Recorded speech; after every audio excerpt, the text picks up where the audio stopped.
Hello mga guys! So ngayon ay magluluto ako ng aming uulamin. Binabad ko muna sa tubig kasi nga 24 hours nakababad sa ref.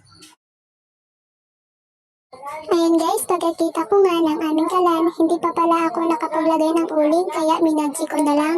At pagkatapos, dali-dali na rin akong nagayat ng mga pansahog ng ating lulutuin. Meron yung ahos, sibuyas at saka siling haba. So ayan guys, nilagyan ko na ng mga pampalasa. Una asin, bitchin, tsaka sinunod ko naman yung mga ginayat kong kaninang mga pansahog. Ayan.